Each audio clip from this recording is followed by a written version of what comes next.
昔ながらのやり方で作りたいっていうか、やっぱり料理を持った時に揺らぎがある器ともう全くのない器だと全然印象が変わるので、やっぱり揺らぎは僕はあった方がすごく好き。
もともと父とか母が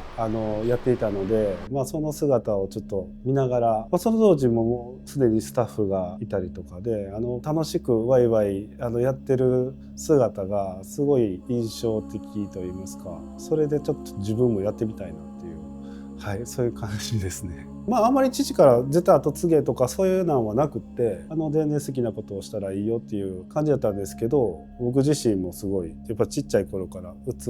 に接する機会が多くて、すごく楽しそうな仕事やなっていう感じで始めました。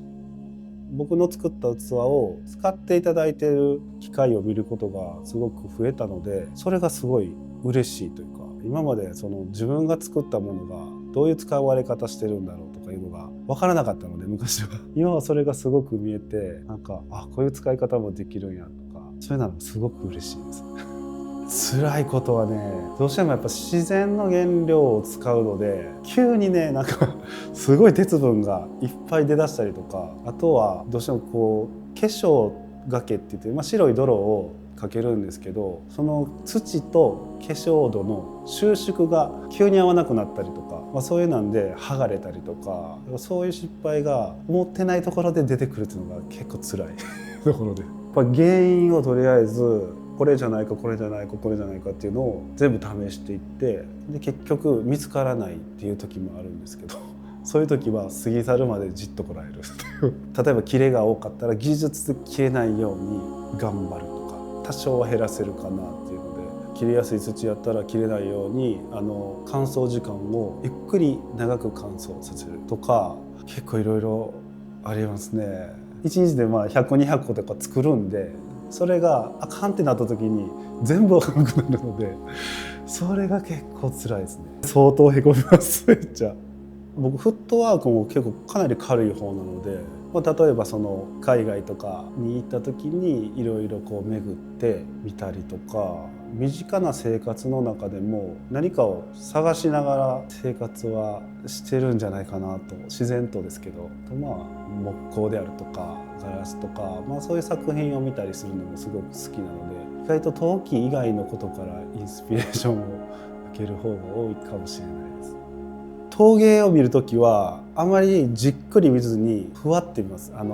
じっくり見すぎると影響されすぎてマネになっちゃうとダメなんで、遠目にぶわーって見て、自分やったらこういう形であってほしいなとかっていうのを自分の形にしたりとかそういうイメージですね。だからしっかり見ないです。陶芸の方の個展とかもほぼ行くことがほとんどなくて、実は遠くから見ます。実はその個性を追求する気があんまりないと言いますか、もちろん自分の中から出てくるものっていうのもあるんですけど、やっぱ使い手であったりとか周りから影響されるというか、いい意味でですけど、誰かのために作りたいとか、こういうシチュエーションで使ってほしいから作りたいっていうような思いから形にするっていうの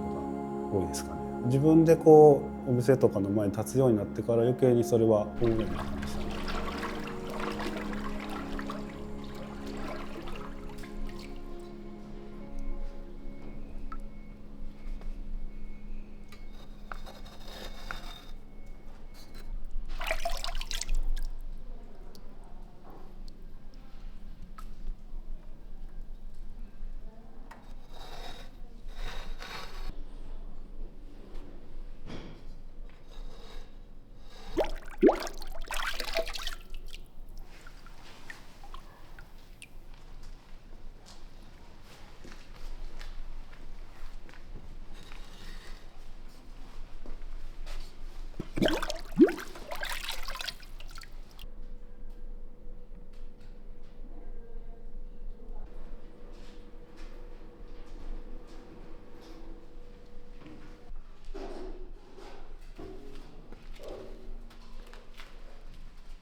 機械を入れるとかは考えたことなかったですね。昔ながらのやり方で作りたいっていうか、やっぱり人が作るから思いは届くんじゃないかな、そう信じてますけど絶対揺らぎはあった方がいいですし、やっぱり料理を持った時に揺らぎがある器ともう全くのない器だと全然印象が変わるので、やっぱり揺らぎは僕はあった方がすごく好き多分完璧なもんと完璧なもんを合わせると完璧になるけど、どっちかがバランスがあれやと、特に自分で作る手料理とかって、そこまで完璧ではないじゃないですか。だから完璧じゃない方が合うのかな。料理も言ったら手作りですしね、器も手作りで、手作り同士の方が合うのかなって。とにかく作ることですかね。もうとにかく数作るっていう、その中でやっぱりクオリティも上がっていくし、気づきも多いし、やっぱ頭の中で考えてるより手を動かしながらやった方が出やすいし、だから絶対日々毎日手をどれだけ動かせるかじゃないですかね。だから最初から全然完璧なもんを目指してなくて、だんだん作っていく中で良くなっていったらいいやんとか、もっと良くしたらいいやんとかそんな感じです。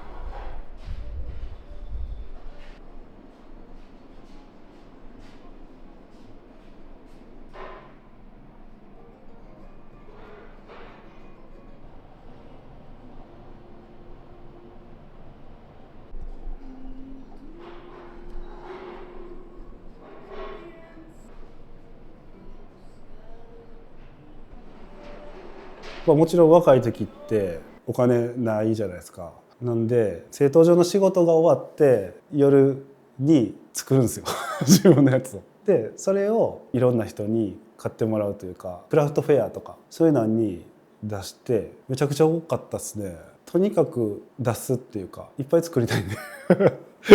だからいっぱい作っていっぱい見てもらって、そしたらなくなるじゃないですか。作れるじゃないですかそういう感じです。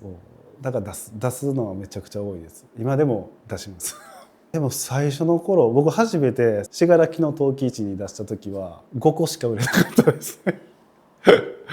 でもそっから理由を突き詰めていくんですよ。何があかんかったんかなとか、ラインナップが足りなかったとか、その時は本当に自分が作りたいものを勝手に作って勝手に売ってただけやったんで、だからそこでやっぱり人に思いを馳せることがまずできてなかったっていうのがあったりとか、どうやったらみんなに喜んでもらえるかっていうのをいろいろ考えていくうちにどんどん良くなっていきましたね。これが僕の表現ですっていうよりかは、こういう料理のために作った器ですって言った方が、なんか言われた側もじゃあそういう使い方しようとか、こういう使い方も面白いんじゃないかとかいう想像が割と膨らむと思うんで、そっからどんどんやっぱそっち寄りになっていきましたね。僕にとっては生活ですね。あんまりアートとも思ってないですし、道具といえば道具やけど、暮らしそのものというか暮らしの中でホッとしたりとか、人を楽しませるもんっていうのが陶芸であってほしいなんかあんまり大きく変わりたいっていうのがなくて、今の状態がすごくいいなと実は思ってて、なるべく今の状態を長く続けていきたいっていうのがあって、もちろん僕も年いくので元気なうちはできるんですけど、僕が例えば何かあれでいなくなったとしても、古谷製陶所っていうのが継続してできるようなやり方っていうのを続けていきたいし、もっと僕が抜けても全く大丈夫なようにしていけたらいいなと思ってるんですけど、僕も父から引き継いでやってて、だから次の世代にもちろん引き継いでいきたいですし、その世代でもたくさんの人に喜んでもらえるようなものを作り続けていきたい、先頭に立って頑張れるうちは頑張りたいなと思ってます。いい背中が見せれるように。